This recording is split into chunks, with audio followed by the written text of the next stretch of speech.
स्वागत आहे। आज आपण केक बनवत आहोत।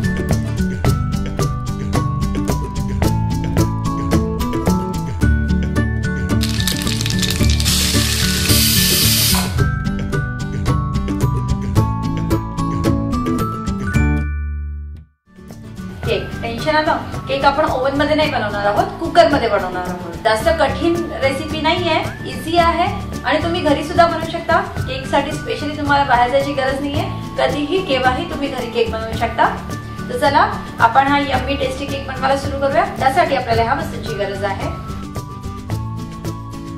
मैदा 1 कप, खायचा सोडा पाव छोटा चमचा, बेकिंग पावडर अर्धा छोटा चमचा, पिठी साखर पाव कप, तूप पाव कप, कंडेन्स मिल्क अर्धा कप, दूध अर्धा कप, व्हॅनिला एसेन्स अर्धा लहान चमचा, चारोळी अर्धा कप।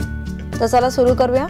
सर्वात प्रथम आपण मैदा चाळून घेणार आहोत। चाळणीमध्ये आपण मैदा, खायचा सोडा, बेकिंग पावडर चाळून घेणार आहोत आणि हे आपण बाजूला ठेवणार आहोत।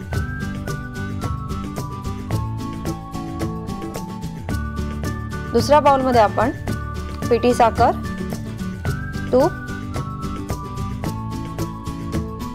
त्यात आता कंडेन्स मिल्क आणि हे चांगलं मिक्स करून घेणार आहोत। साखर वितळली पाहिजे, दूध आणि परत एकदा आपण हे सगळं एकत्र चांगलं मिक्स करून घेऊया।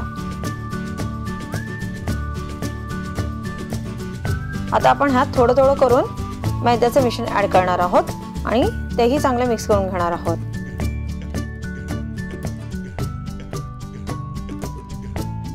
जर तुम्हाला घट्ट वाटत असेल बॅटर की जास्त घट्ट झालेलं आहे तर थोडंसं त्यात अजून दूध ऍड करू शकता।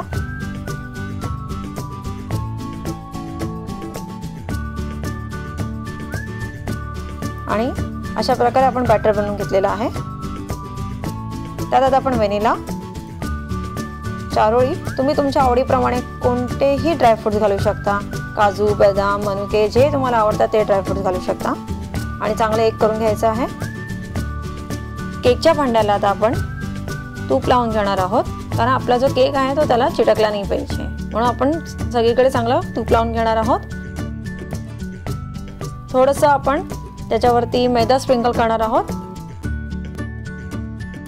आणि आपण जे बनवलेलं केकचं मिश्रण आहे ते त्याच्यात घालणार आहोत। अशा प्रकारे आपण ते थोडंसं टॅप करून घ्यायचे जेणेकरून त्यातली हवा निघून जाईल। आता आपण ह्याला बेक करायला ठेवूया।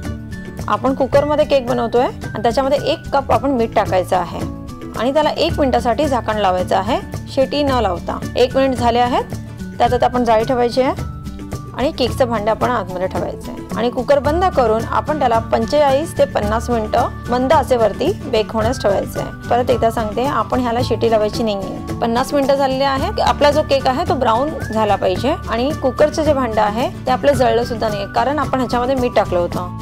तर चला आता आपण ह्याला सजूया।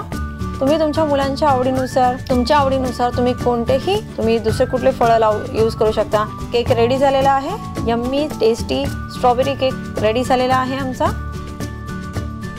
तुम्ही सुद्धा हा yummy tasty easy cooker cake नक्की बनवा। की माहितीये, तुम्ही हा केक नक्की घरी बनवणार आहात। तुमच्या मुलांना कसा लागला मला नक्की कळवा। तुम्ही असाही खाल्ला तरी तो तेवढाच टेस्टी लागणार आहे। तुम्ही बनवलेल्या रेसिपीचे फोटो शेअर करा, तेही नक्की शेअर करा। तुमच्या फॅमिली, परिवारांना सगळ्यांना आमचे व्हिडिओ शेअर करा, सबस्क्राइब करा आणि तुमचा किमती वेळ देण्यासाठी आभार।